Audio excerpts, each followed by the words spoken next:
behalf of Symbiosis Institute of Informatics, I also welcome Bhakti Thite, our placement officer, and all the attendees of the event. It is an honor to have you with us. There's no doubt that this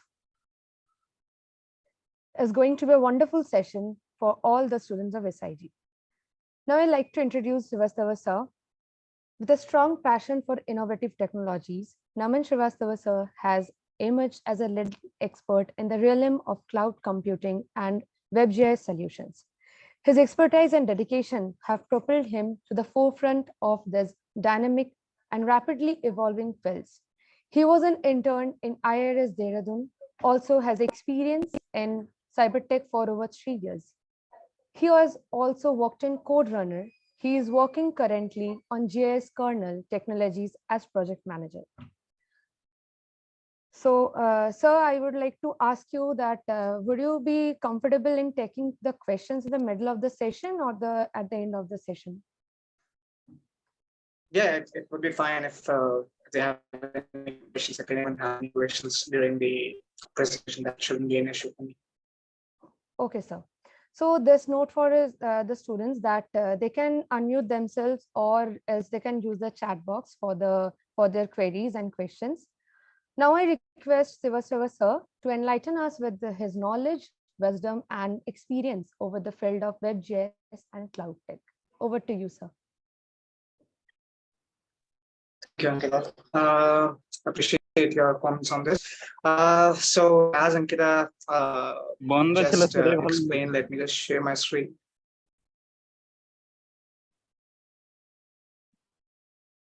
Sorry, sir, there was a disturbance. Hello. Yeah, so let me just share the screen, and can you enable the sharing of screen from my end? Let's disable. Yes, sir, it is done. Okay. Sir, also sorry to interrupt you, sir. Here with us, we have the current batch also, and the new aspirants, the new students also of the forthcoming batch, the ones who have just taken admission, even they are more keen to understand. So this is a very new field for them also. And there are students who have completed 1 year here already. So we have the two batches with us here, sir. All right. Thank you, Bhakti. Okay, I will go with the entry level information as well. That's not an issue. Let me just check. Yes.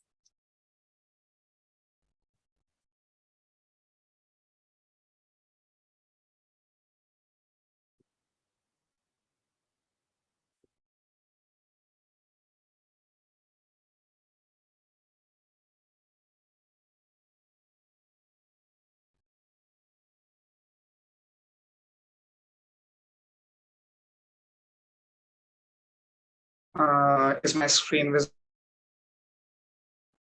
Yes, sir. Okay.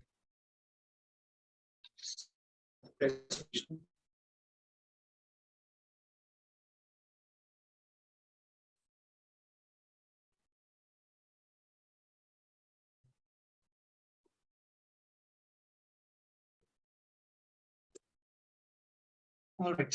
Thank you all for joining. And let me just start with my presentation on growth opportunities in GIS development and the future of GIS industry. Okay, so as Ankita introduced me, so let me also just reintroduce. So I'm working as a project manager in GIS kernel technologies, which is located right here in Pune. And I kind of manage GIS projects. I work on cloud-based solutions. I try to deploy enterprise solutions.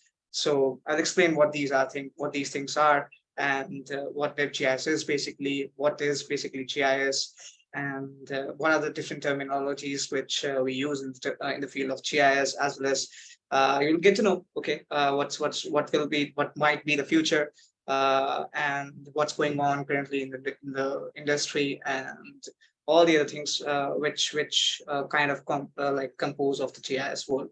So, okay, let me just start with the basic thing. Uh, okay, you are in the masters of, like, you are doing the masters for GIS, and I kind of understand that you must have been. So people would normally ask, "What are you doing?" So how do you try to explain? Anyone with any suggestions? Like, what you guys try to say that I'm doing GIS? What do you try to tell to people? Do you have any ideas, or can you give me any interpretations? What do you usually say to people?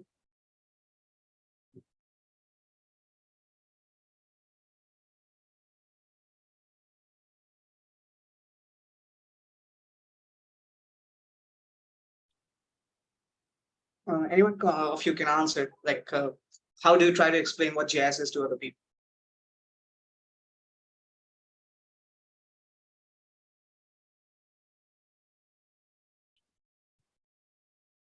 Okay, so I think nobody has asked any one of you what GIS is, but from my personal experience, people have tried to know what I usually do. So I try to explain them, like earlier when I was in college, or when I was doing my bachelor's in GIS. Then okay, we have solution, the satellite imagery data interpretation. Okay, yeah, Ujjwal, that's good. So dealing with mapping and sensing data.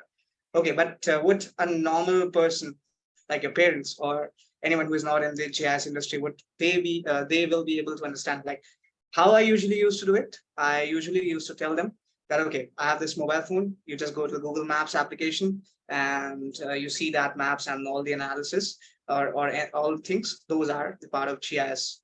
So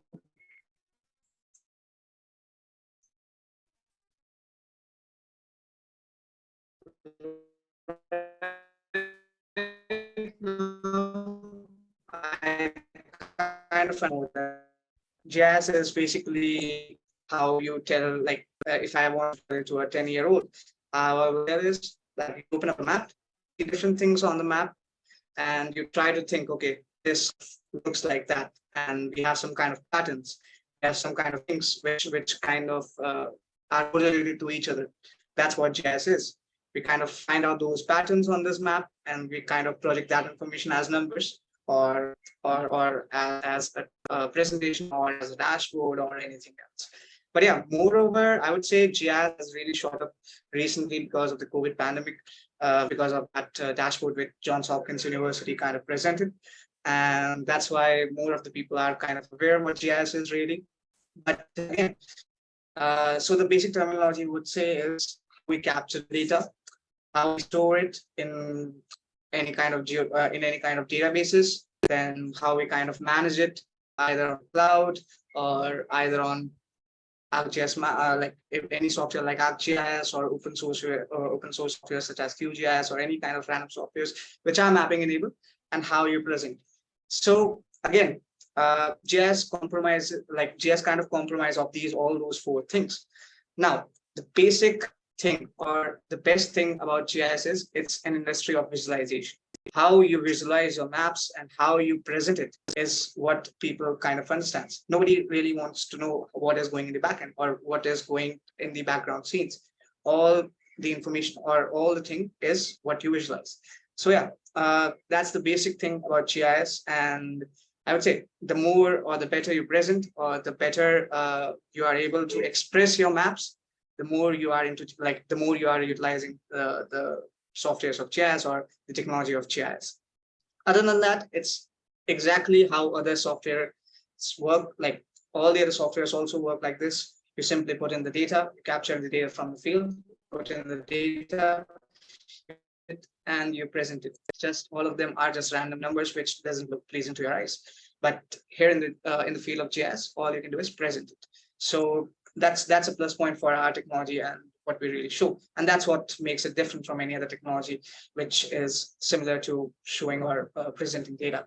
All we add are maps, and those are really visually pleasing things. So any questions on what is GIS, or what do you want to, like, what any other interpretation which you might have for GIS? Feel free to chat me up with that.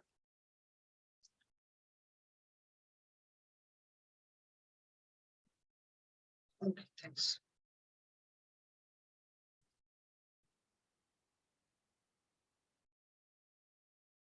No, coming to the main questions or main things with GIS too. So, okay, remote sensing, digitization, and mobile applications, and all those cloud things or those things which you might have heard. Okay, these are some new technologies. Why aren't we not making maps, or why is it not about maps? All of those things kind of compromise what GIS is. So GIS is basically information technology with maps, and how we utilize those maps is our forte. So we kind of go into various industries or various diversities, or we can feature, like we can service any industry with the help of GIS. So the basic concept is you have to plot in, or you have to take in the data, and then you have to show it on a map. Now, the industries we serve are health. Of course, you might have heard of the COVID dashboards and all those things. That is what made it very popular.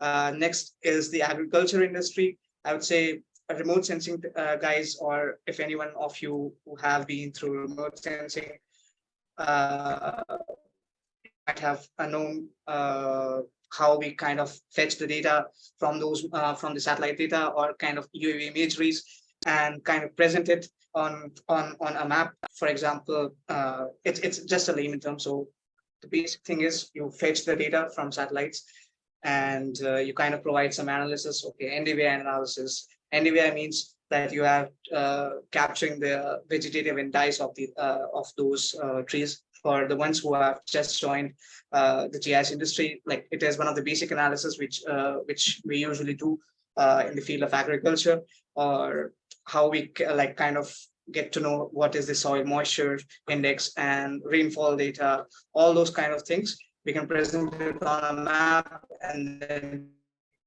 throw up or make some dashboards out of it. That's the use of the GIS in agriculture. Also, fewer newer things are also coming in the field of agriculture, such as how we can probably plant our trees. We can geotag them. How we can just have a look from the satellite imagery, and then we can geotag. Next is how we can probably take some soil samples by using some algorithm, like get a varied experience of what the soil does have. So those are also some common examples which we kind of usually do in agriculture. So it's a very diverse field. Agriculture, in the field of agriculture, then you can also include the banking industry. So you must have heard that people like the government or the banks kind of give insurances or loans to these agricultural fields. So they also take the analysis, or they also take the data from these agricultural fields via the use of GIS. They don't have to send people, and they just rely on GIS, and they kind of think, okay, this is good, then we can give out loans. So many fields are attached to the agriculture industry right now. Even in India, different banks are working with the GIS industry for giving out loans, for giving out insurance and crop insurances, and giving out insurances on property. So yeah, all of those things are also good. Then, of course, disasters and climate responses.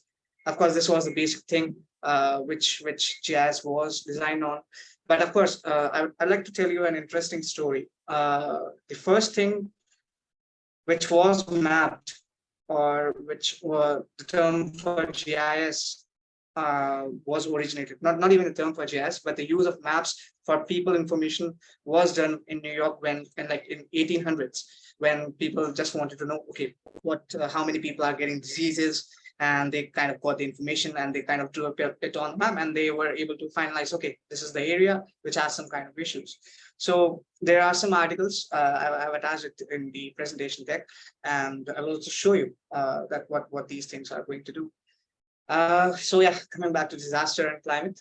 Disaster and climate are like, of course, you want to know how disasters are going to struck, what the damage is, what really is going on the ground, and how you can collect information. So all of those systems and all of those ecosystems can be developed with the use of GIS.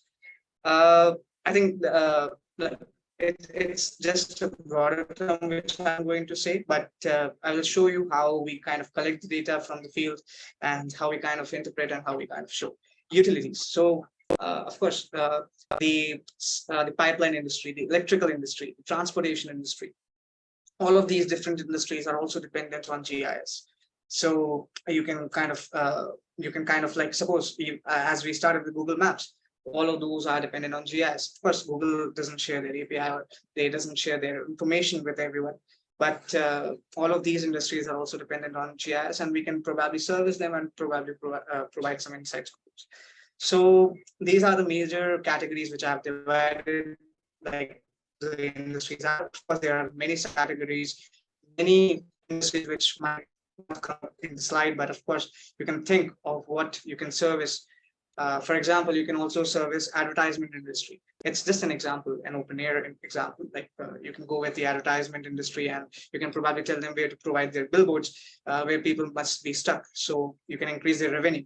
So all of these kind of things you can think and probably go to people and talk about GIS with them.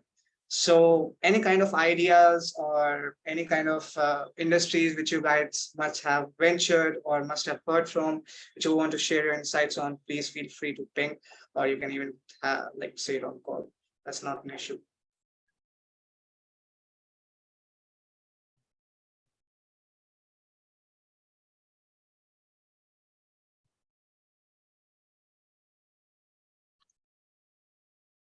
All right. Let's move on to the next one.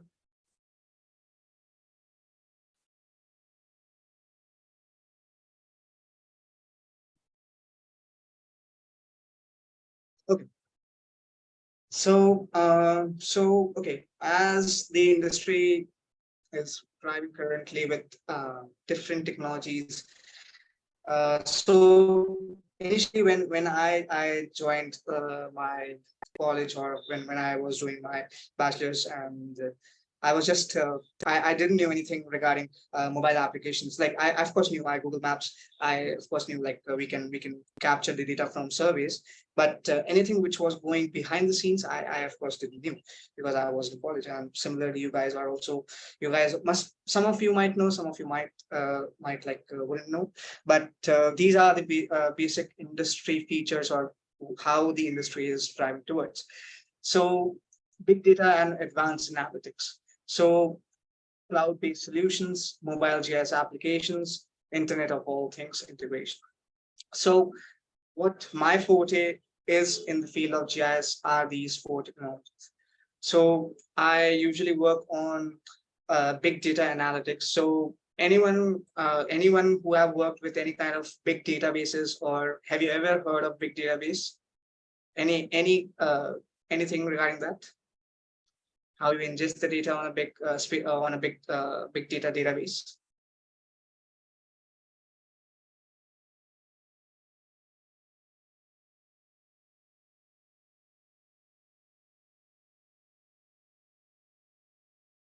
So there is a question: in what ways do geology and GIS complement each other? No, definitely. So geology and GIS are like I also did my bachelor's in geoscience engineering. So I also did part of geology over there. And of course, maps are the one thing which people understand, how you kind of draw those maps and how you draw different kind of terrains to find out, okay, this is this. So, okay. So GIS is not just 2D, it's also 3D. You can also show those maps, or you can also show the earth in a 3D, three-dimensional surface. So you can probably draw a geological based map, which has the geological features such as mountains, rivers, and oceans, and you can map those things in a GIS based platform or a software.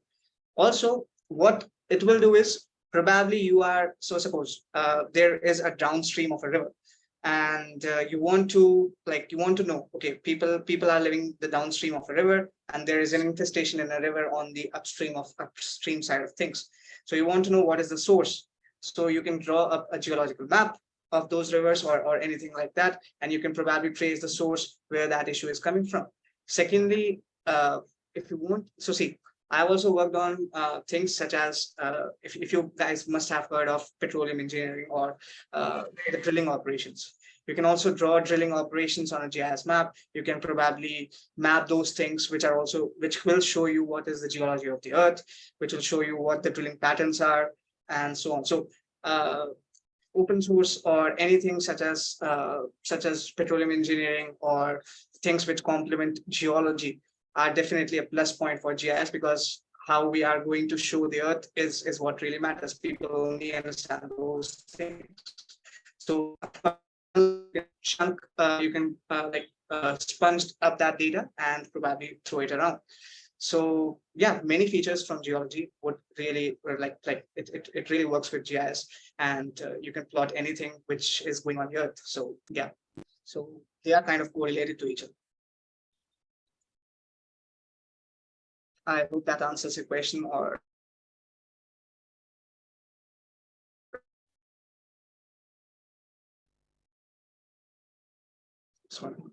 okay, thank you.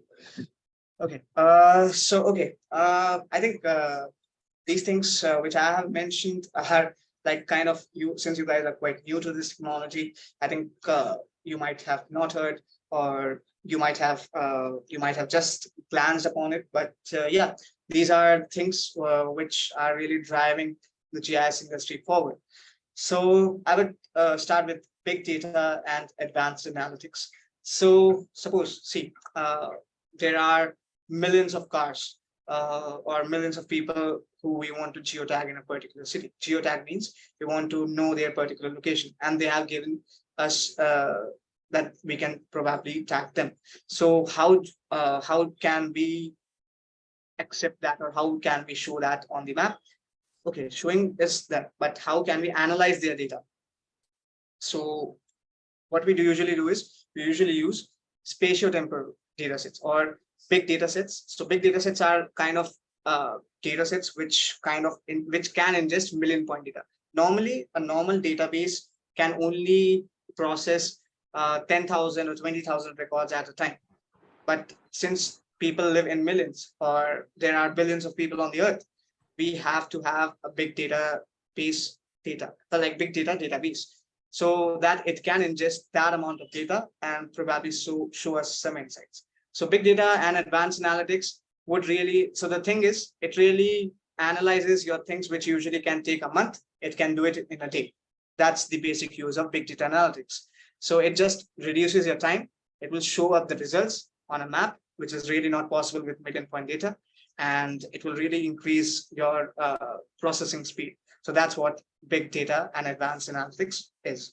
So next is cloud-based GIS solutions. So cloud-based GIS solutions are the solutions which I like.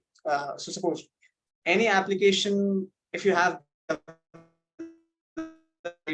or if you have any application on your machine or on your phone, suppose if there is any application such as Instagram, Facebook, Snapchat, or whatever, it it has to have some kind of backend information or some kind of background, which has to be housed somewhere in a server. So anything which is running up on your mobile phone or any application which is running up, it has to have a backend. So how you deploy those applications, similarly, you deploy the GIS applications. So cloud-based solutions are really on the move in the current scenario, in the current market. Everyone is searching on the clouds, because the on-prem means, so suppose you have around so a normal desktop would cost you around 1 lakh rupees, but similar kind of architecture or similar kind of desktop or a server would cost you just around 10,000. Saving 80%. That's what cloud is. So you deploy a solution on cloud. It's easy to deploy. It's cost effective, and secondly, you can access it anywhere. The only thing is internet. It has to be always be available on it. That's the only thing. So if any flooding happens on the cloud server, then then your data is gone. But of course, they have backups and redundancies which they kind of keep up. But yeah, it's probably much safer and much cheaper than your on-prem servers. Next is mobile GIS application.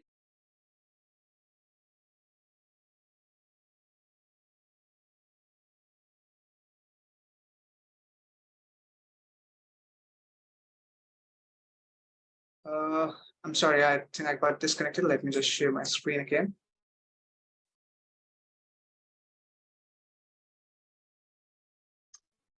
All right. So I was talking about mobile GIS applications. So have you guys heard of, like, have you worked on any of the mobile GIS applications which your college might have presented, or you might have gotten it from ESRI or open source? Like any one of you which have, like, any examples which you might have worked on mobile applications? No, sir, not yet. Yes, I. What application have you worked on? GIS application I'm talking about. No, sir, we said not yet. Okay, so QGIS. Okay, so so mobile GIS applications are specifically centered around your mobile. So QGIS, what you have mentioned, is a desktop application. So which you store on your desktop, and mobile applications are what you use on your mobile. So for example, you are using Instagram, or you're using Google Maps, or you're using any kind of mobile application that are that are kind of the mobile application which I'm talking about. So you okay.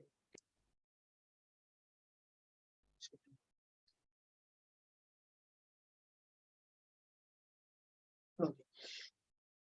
But okay, so yeah, so there's an application, JS based applications. You can probably so have you guys been, anyone has been to the to Mumbai, or have you guys ever used Chalo app? CHHALLO or something like that. It's a anyone of you who have been from Mumbai who might have used that. So that's a GIS application. You guys can download or check it out. Uh, that's an application which shows you where your bus is going, and it's a really good application of showing how your bus is going around.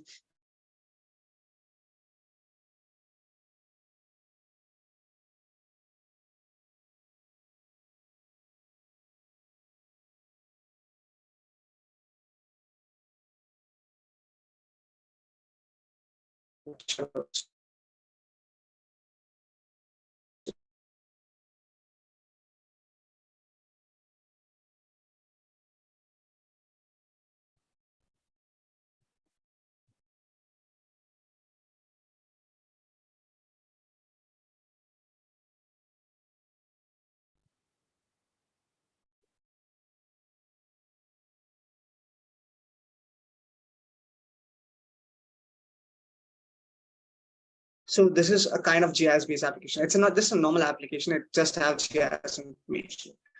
So if you're able to see my screen, this application kind of shows you the live track of buses. It's just like Google Maps, but it's much more accurate, and it will also reimburse your it also allows you to purchase tickets. It also allows you to get it has a different type of currency or Chalo card which you can refill, and it's a different kind of ecosystem.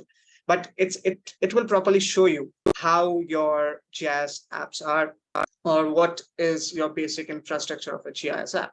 So it will contain definitely a map, and it will contain all the route information. It's an example of a route. You can have different things. So yeah, GIS, this is how GIS can be used. And coming on to the next thing is Internet of All Things. So this Chalo app kind of uses the Internet of All Things information. So what really is Internet of All Things is, you plot a sensor on your car or on your bus, and then you live track it. That's just Internet of All Things. If you want to show it up on your GIS based platform, then that's the showing up of those things is called as Internet of All Things. So that's what really Chalo is doing. That's what really government of India and the major cities, major urban centers such as Mumbai, Pune, or Delhi, they are doing, how to live track their trains, how to live track their devices, or how to live track their vehicles. That's what really people are doing right now. So I would say these are the things which are really driving the GIS industry forward. And these are the things which you can probably have a look and think, okay, these are the things, and you can learn those technologies. Of course, everything is available on YouTube, and if you want to search, then you can also search those things. Anything like any questions regarding these technologies, or if you have any suggestions, just you can ping, and we can move ahead. Okay, so now next is so now next is the use of GIS industry and machine learning. Let's get the elephant out of the box. And yeah, everyone is saying AI, ML, and all those things. Yes, it's really in use, and people are definitely now using GIS with MLOps. Major companies are really investing in this tech. ArcGIS uses this. Open source, you can develop it. ISRI is really trying to use this as a deep learning modules and deep learning softwares, and yeah, really, it's on the boom. So, anyone or any idea on what AI and ML can really do in GIS? Any one of you have any suggestions or any idea? You can just ping. Can you share your thoughts on this?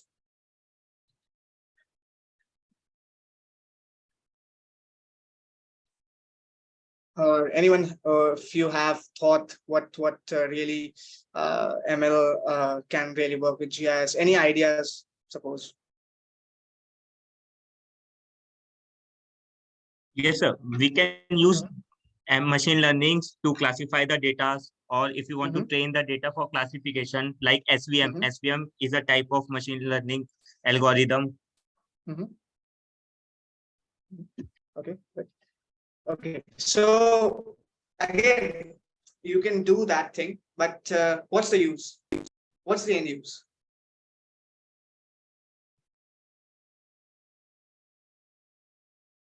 Sorry, sir. Can you repeat? What's the end use? You are using all those ML and all those starry things, but what's the end use? So we can use the algorithms like SVM for classification of data. We can train the data. We can take the models and we can train the data, and based on the data, a classification can be done. Okay, classifying and clustering the data. Okay, yeah, good. Okay, so yeah, of course, classification can be done.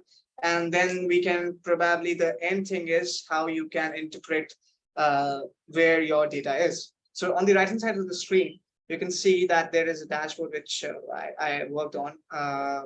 And this dashboard usually shows how to predict, or like this is a result of a machine learning model predicting various things. So this is a dashboard which I've used in the disaster management industry. So disaster management, as I discussed earlier, is kind of an industry which really needs the ML and AI algorithms. So what you usually do is you usually capture this data.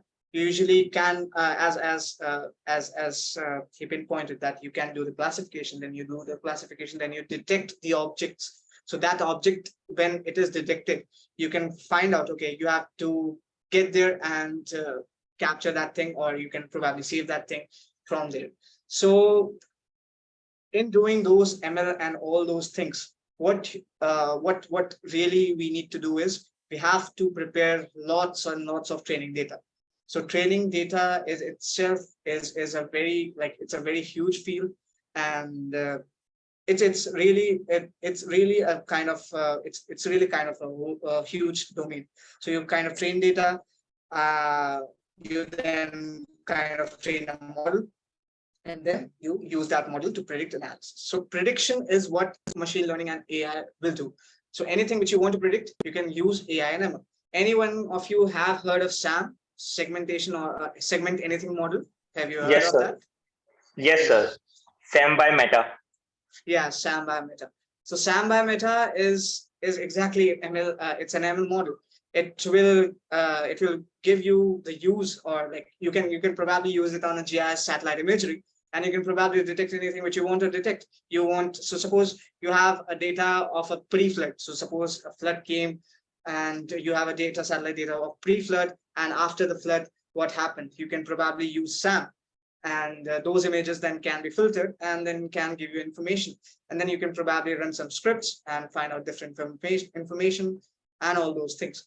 So of course, MLOps is prediction, and the science behind it is really like, if I want to go ahead, then it will take another hour of your time. But yeah, MLOps is really finally has arrived in GIS, and people are trying to use it. So mostly when you guys graduate, it will be on the top form of GIS, and probably you guys would be able to work on those things. Next is IoT and live feed monitoring. So okay, so before that, any questions on ML operations, or any suggestions that you might have done on MLOps, or any ideas which you want to share with us on MLOps, or using machine learning with GIS? Naman?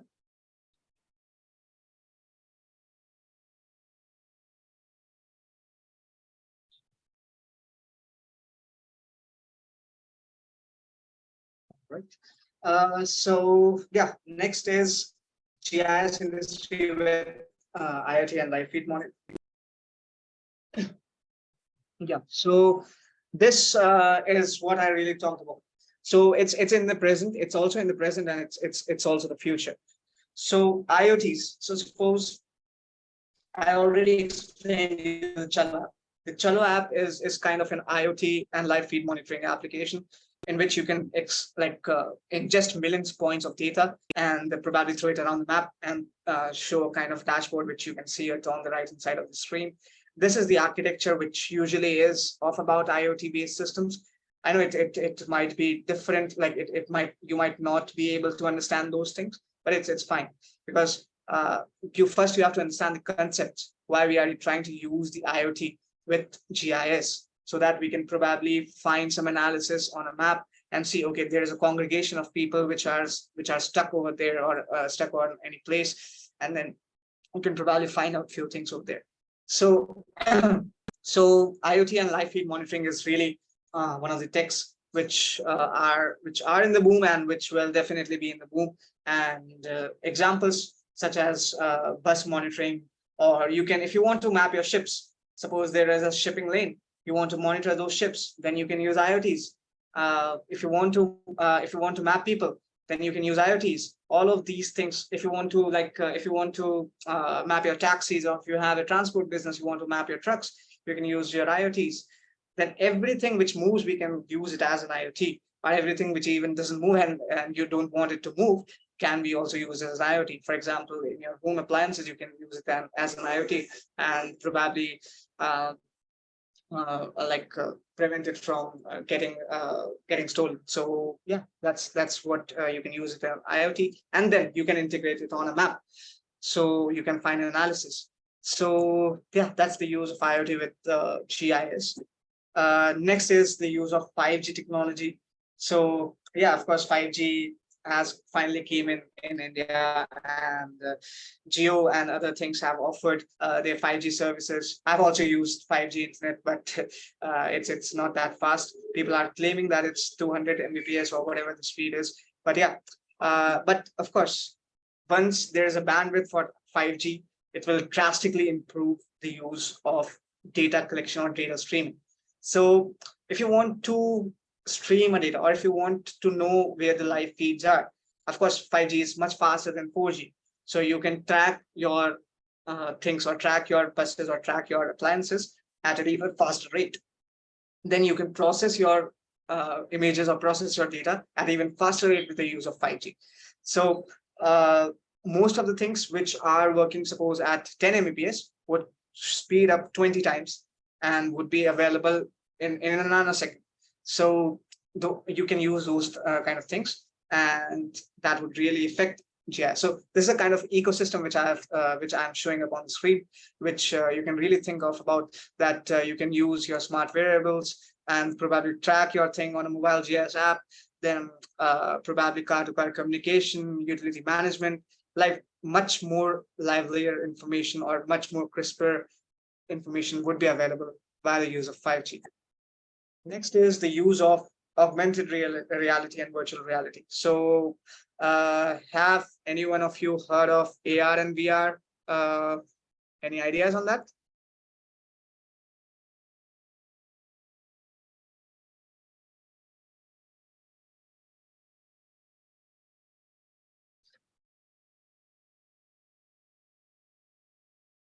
Yeah, virtual reality and augmented reality. Yeah, so I would say, what's the use of AR and VR in GIS? Like similarly, you want, so suppose, since I have discussed big data sets, spatial, like big data sets or big ingestion of data sets in GIS, how I can ingest the data or how I can consume that data is by the use of AR and VR.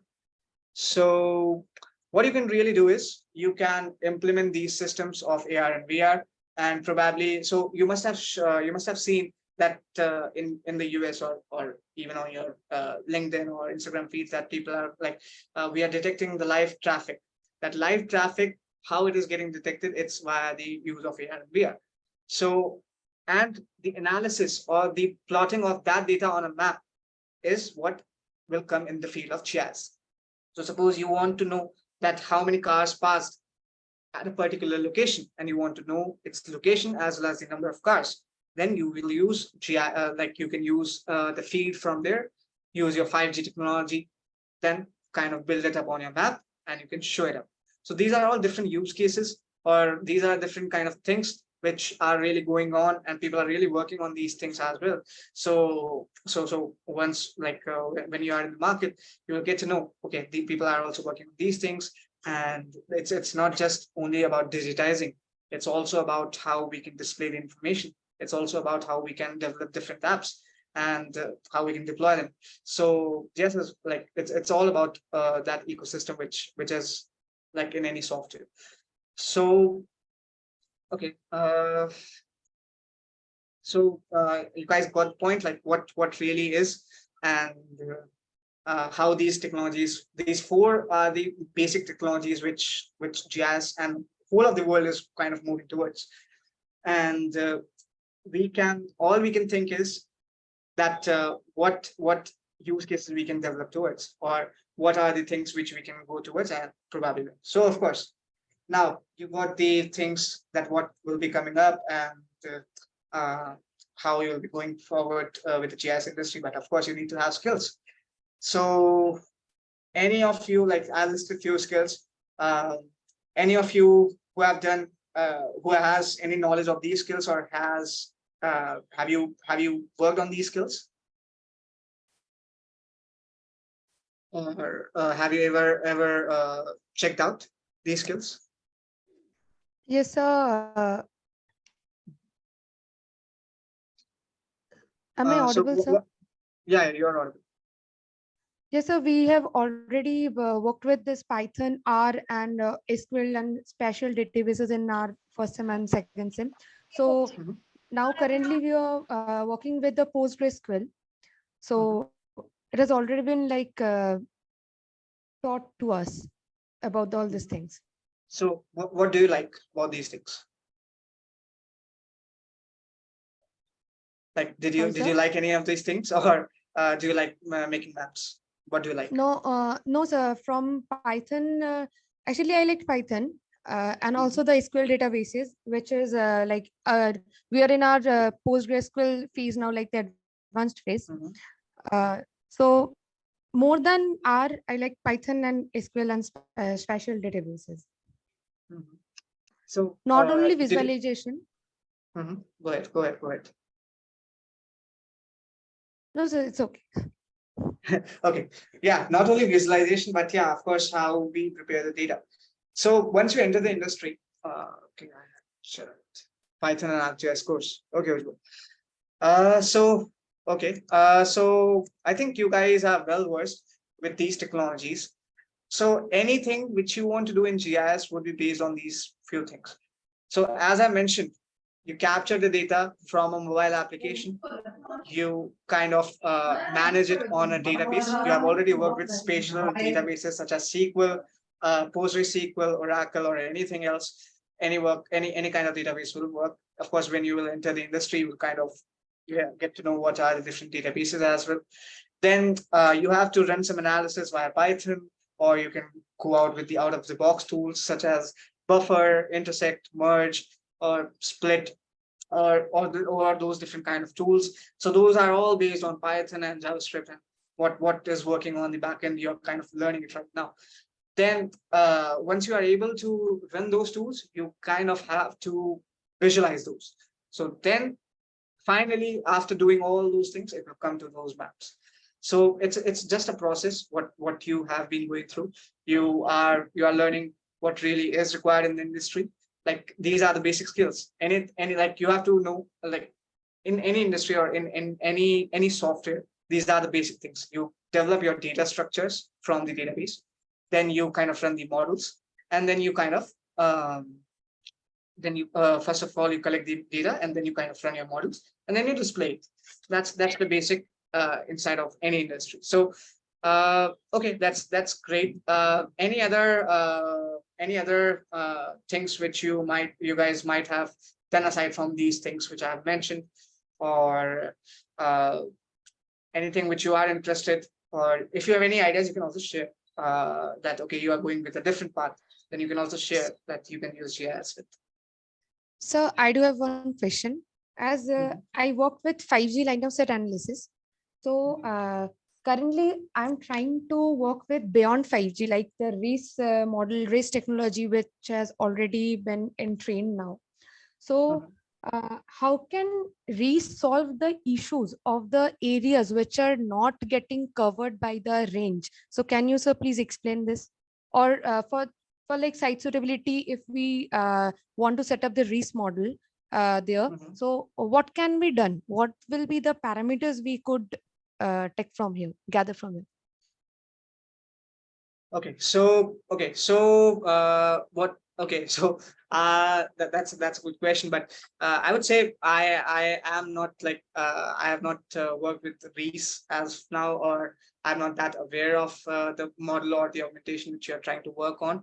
But of course, training, if you want, can you share the share what's the term, like type it on the chat, and then maybe I can see, because I've not really worked with that, so you can share that. Sure, sir. I'll share the detail for REACE. Yeah. Okay, thank you, sir. Okay. Yeah, no problem. Okay. Any other question?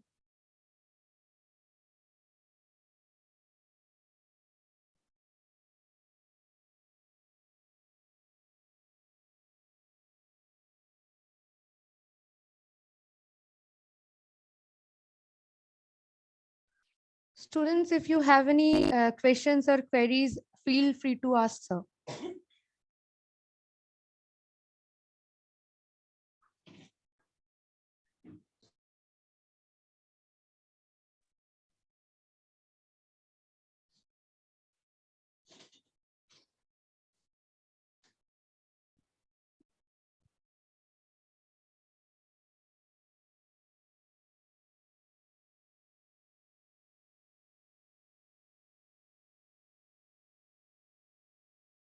I think that's it. I would say, since it's an open market, you can carve your niche all the time. It happens all the time in the industry. All you have to do is just your will to learn and skill up your skill sets. And I think it would be great to see you in the industry soon. And hopefully we get to meet. And best of luck. Thank you, guys. Thank you, sir. Thank you, sir, for and I would like to open this session for our students and let them ask some questions to you. There are some questions in the chat box, sir. Sure. All right. In case I want to specialize in agriculture GIS industry, do I need to specialize in agriculture separately? No. So I think of course, if you want to specialize in, I'm trying to, it's not while restricting yourself towards one industry.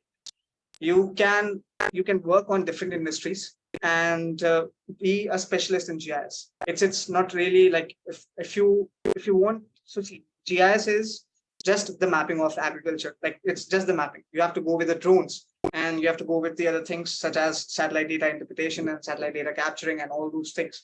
So for those things, you don't need to really master in specialize in agriculture. All you have to do is know GIS, and side by side you can already learn agriculture. Of course, it would depend on what your client or customer needs. You don't need to specialize in any in agriculture. It's all you have to do is you have to know GIS, then kind of learn into or delve into the other things, and then you can go ahead. It's not really needed. You don't have to be industry specific. You have to be, yeah, you're already industry specific with GIS. So that's why. So there is another question from Jeevan. Can you please tell me what are the skills required for the database administrator? Okay, so for a DB or a database administrator, what you need to do is first you have to first understand how data structures work. So first go and check out what are data structure algorithms. Then all you need to know is a little bit of SQL, and you have to practice how the data sets are getting ingested. So once you learn those things, then you can apply for a database administrator, irrespective of the field, either be it on GIS or be outside GIS. All like databases are required, database administrators are required anywhere, everywhere. So another question from Alankrita. How is it in the academia side of GIS and remote sensing? What kind of skills and conditioning are required in that side? Okay, so academia side, I would say go more towards remote sensing side, because remote sensing is like you can probably see GIS is just mostly towards building up of maps and apps. But towards remote sensing, you kind of get to know what really like you can.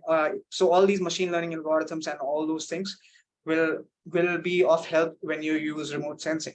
So in the field of academia, you can do, or you can do even your PhD with the topic like checking up from remote sensing or anything specific to remote sensing. So the skills, I would say you have to learn machine learning, but not to that much extent. You have to learn what are the basic, like how are the images being created, what are, like, suppose what are different, what is lidar, and how different UAV images are being built, and how you can filter those out, what are mesh nets, and what are the different interpretation from those things. So you have to learn more about remote sensing, and then you can go towards the academia side of those things. So next question from Shayak Bhattacharjee. That's he's from a geography background. So what type of problem he is going to face in the field of GIS industry? Oh, okay. So you have to, so there is, so GIS and geography is just like showing up of maps, but yeah, GIS is more towards information technology. So as the seniors mentioned, I think you are from first year, maybe, I'm not sure, but you have to know computers. So not necessarily know computers, but you have to know how to visualize or how to code. That's the thing which you will gradually learn in your masters. But yeah, those will be your problems which you are going to face, because maybe you have not learned or you have not been exposed to the world of that much of a coding. So that's what you have to do. So another question, that has the use of GIS in health industry and disaster management started to merge in the recent times, especially after the global pandemic? Yes, COVID pandemic. absolutely. So it has definitely started, the use of GIS has been like, so see, when I entered the industry, it was just like it was just a baby, but now it's a full grown, like it's not a full grown adult, but it's in its adolescence phase. So there is still very much things to grow, and you guys have the right opportunities, and you've got the industrial experiences and the course curriculum, so that guys would be able to penetrate into this industry. And yeah, of course, it has really it has really shot up. Aside from it was earlier like just the petroleum industry which was mostly working on GIS, but now most of the industries, even banking, financial services, are also working with GIS.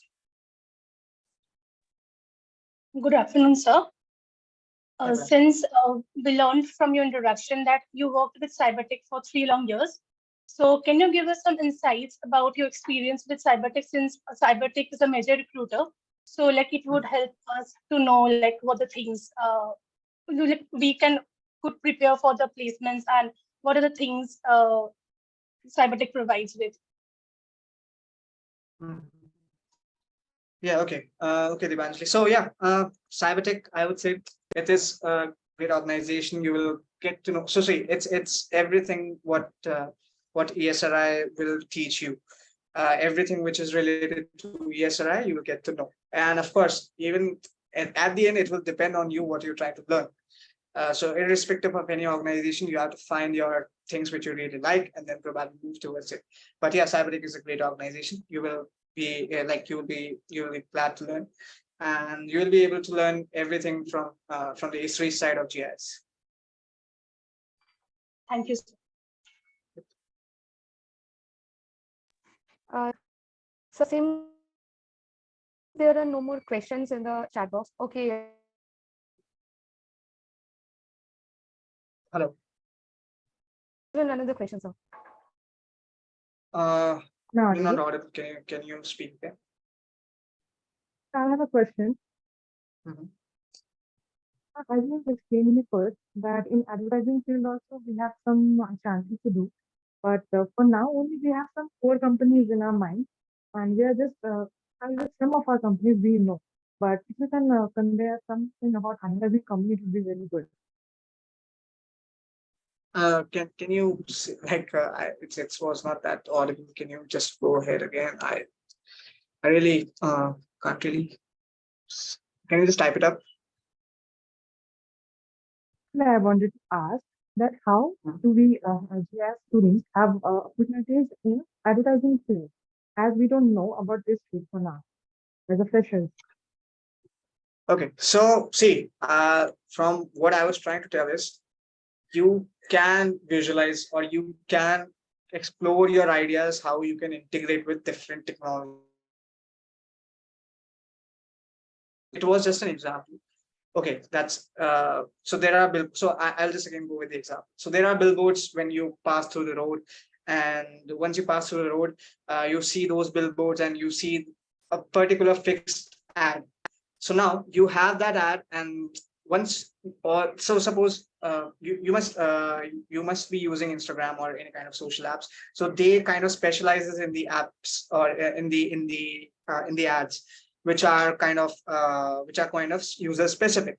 So similarly, those bill ads can also be specific to the user specific congregation. So if there is a crowd who want to search, okay, there is a property, and suppose there are 50 people who are stuck in the jam, and 25 of them have searched for properties near me, and that billboard kind of shows, okay, you have property near me. Then that's the use of GIS with the advertisement industry. So that's how you can integrate different fields. So all you have to think is how I can integrate GIS with different fields. That will kind of give you a better data analysis and a visualizing interpretation of how GIS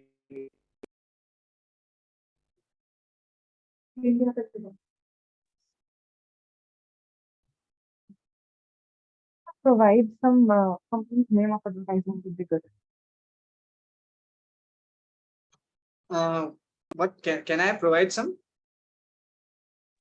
Oh, the name of the companies, as we don't know as a first. No, so nobody's city. I just get so it was an example that I just got on the top of my mind. There's definitely no company that is doing this kind of thing, but that's how I want you to think how you can use GIS. So it's just an idea. You can probably pitch it to anyone, or you can probably get to work with yourself.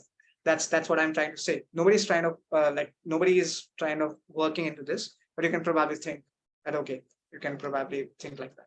That's what I'm trying to say. Thank you.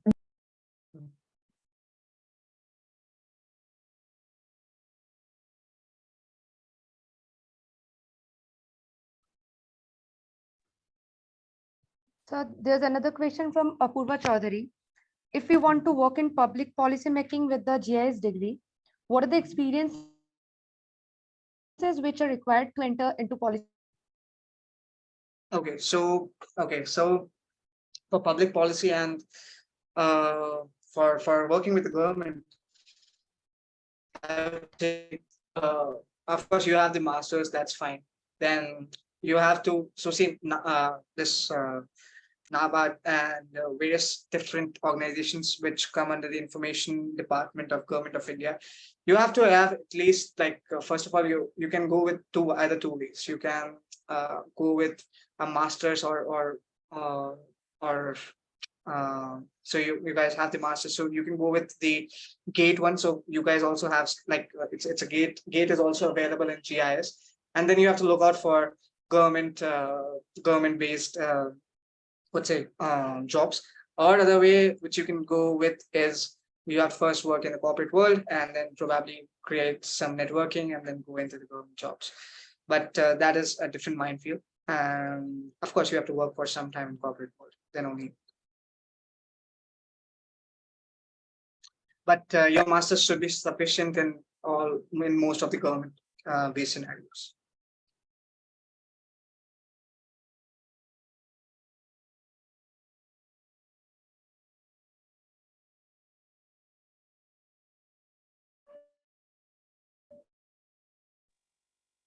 Hello. Yeah, hello. So I do have another question. So regarding No, you're not audible. hello. Yeah, you're audible.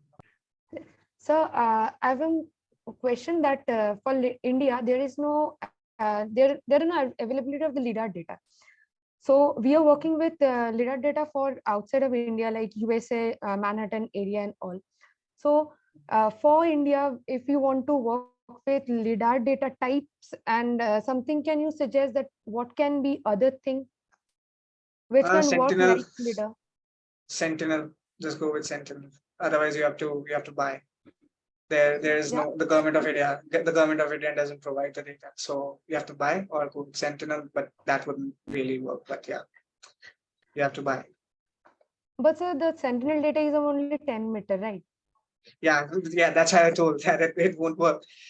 So yeah, you have to buy, and you can ask your college, then you can go ahead with that. Sure, sir. Thank you. Yep. Sir, I Sir, have a on this question, Mhm.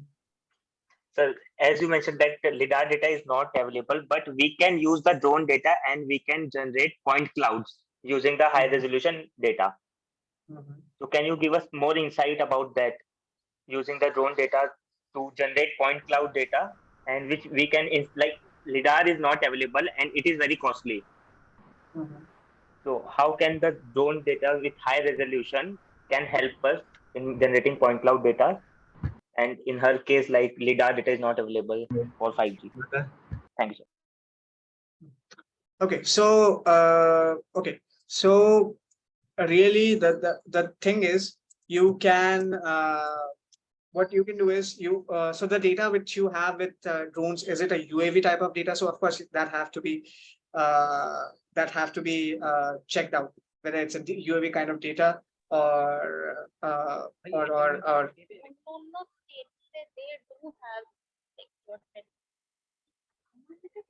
hello.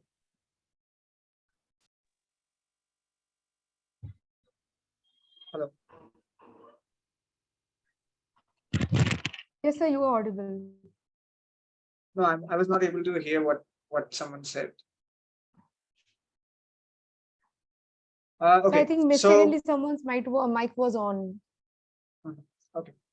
So what the issue is, like the point cloud data would definitely need a 3D data. So drone images are usually like what you capture is high resolution data, but to convert it to 3D data or a 3D data, you have to apply a model. So point cloud data or detection would you can check out the YOLO models, or you can not yet the YOLO models, but you can check out the models. I think there are some which are available from ESRI, and you can probably process it. Also, the point cloud, like definitely you would need the 3D data terrain, which is which you have to probably fetch from your local provider or some of the satellites. So have you worked with Palladius? Have you seen any kind of Palladius data?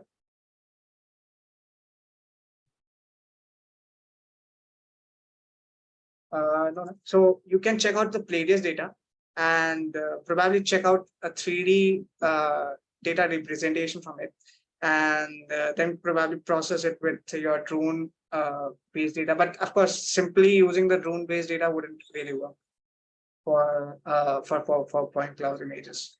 You have to apply some kind of some kind of script to convert or to check out the Palladius data and then probably work on it. Okay, thank you, sir. So there's another question in the chat box. What is the scope and chance of going into the ISRO after completing the master's in geoinformatics? So you can work it, like you can go to IRS, Indian Institute of Remote Sensing. ISRO has a very small division, I would say, for GIS. So it has, like, since IRS is a complete different new organization which is under ISRO, so your probability of going into IRS is much more. And there you can complete GATE, apply as a scientist. There are different scientist level available, and probably you would have to first finish your PhD as well. So, or there are some jobs which doesn't really require PhD, but yeah, you can apply to IRS after completing a master's and completing GATE.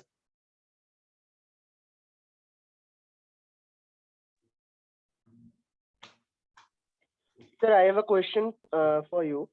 I have done my 2 months internship from Survey of India on the GPS and GNSS signal. So, sir, the question is, after the completing of masters, what are the companies that include in this field as freshers in India?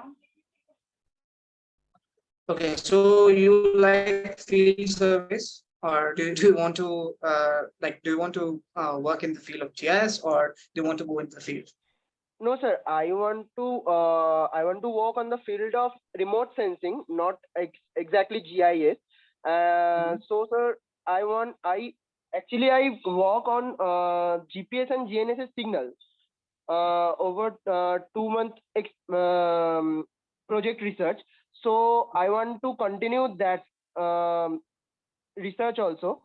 So what are the companies where I can get chance as intern, where I can continue the research or any kind of internship on the platform of GNSS or GPS signal?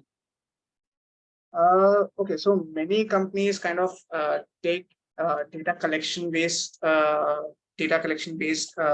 students, but I would say mostly the companies. So there is a company named as Chaitanya, which is based in Delhi, and like it also works on field based GNSS and GPS collections. So Chaitanya Instruments, and so mostly you have to look into companies which are into instruments and model, like those who lease out. Even L&T also works on this, but I would say you have to also check whether they are really doing any kind of GIS projects or not. So you can check out with Chaitanya, and Ekatwam is also, I think, one of the companies which kind of works, but it would depend on the projects which they are working live on, because some projects like last for a couple of years, some projects like kind of end in 6 months, so the companies can change. So you have to reach out to you can check out on LinkedIn or your specific queries. But right now, I would say you can reach out to Chaitanya Instruments, which is based in Delhi, and LTI also, like not LTI, but L&T also works on this. So you can reach out to them if you have any contacts on those. So yeah, probably go with that way. Thank you, sir.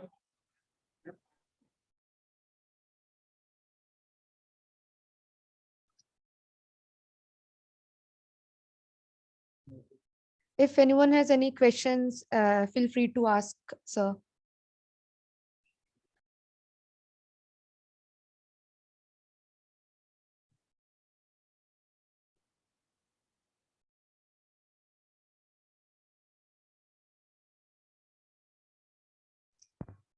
Hello, sir. Yeah, hi, sir. Sir, I have a question that are there any emerging or untapped markets in GIS development that professionals should not consider exploring, and what factors should they keep in mind when entering these markets?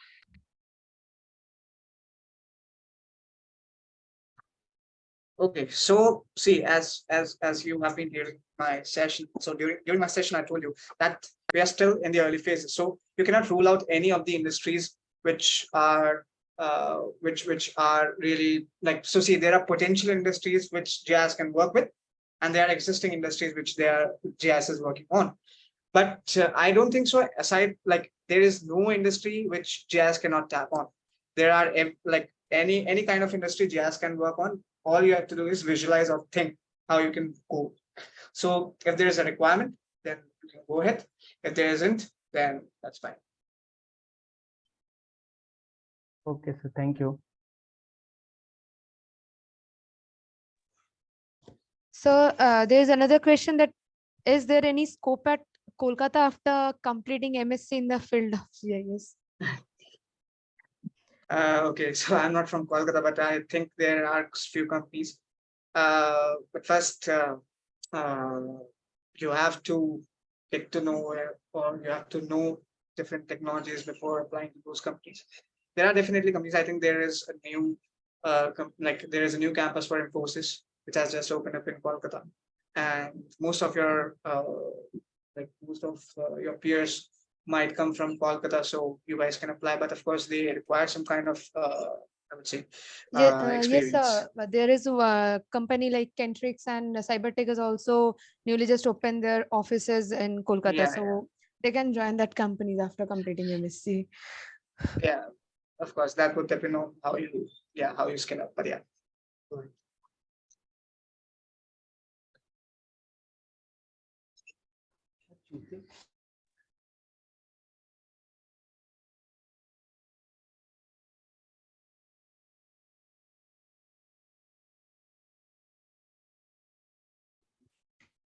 So I guess there are no more questions in the chat box, or else like in normally also.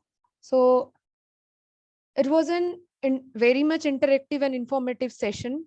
Surely it will help our student in their upcoming days. And I now request my co-partner Devanjali Gupta to end this session by giving our esteemed guest a vote of thanks. Thank you. Good afternoon to all of you. My name is Devanjali Gupta, a student of NSC Geoinformatics.